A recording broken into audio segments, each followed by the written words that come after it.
Le président américain Donald Trump a ordonné l'envoi de la garde nationale dans les rues de Los Angeles sans l'approbation du gouverneur de Californie, une action qui ne s'était pas produite depuis 6 décennies. La dernière fois qu'un président américain a pris une telle mesure, c'était en 1965, il y a 60 ans. Comme le rappelle le journal The Guardian, à cette époque, le président Lyndon B. Johnson avait ordonné le déploiement de l'armée et de la garde nationale en Alabama pour protéger 10 000 participants à la marche historique de Selma pour les droits civiques menée par Martin Luther King. Johnson a décidé d'intervenir après que le gouverneur de l'Alabama de l'époque, George Wallace, connu pour ses positions ségrégationnistes, ait refusé de mobiliser la garde et qualifié les manifestants d'agitateurs inspirés par le communisme. La Cour fédérale a statué en faveur des manifestants, reconnaissant leur droit de marcher.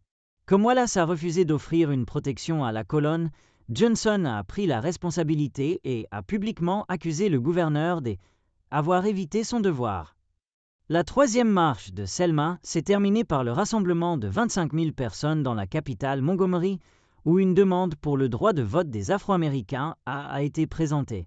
Ce fut un moment clé dans le mouvement pour les droits civiques qui a conduit à l'adoption de la loi sur le droit de vote en août 1965. La décision de Trump d'envoyer 2000 membres de la garde nationale à Los Angeles sans la demande du gouverneur Gavin Newsom a immédiatement suscité des critiques en Californie. Newsom a déclaré que cette action était délibérément provocatrice et a averti qu'elle pourrait aggraver davantage la situation dans les rues.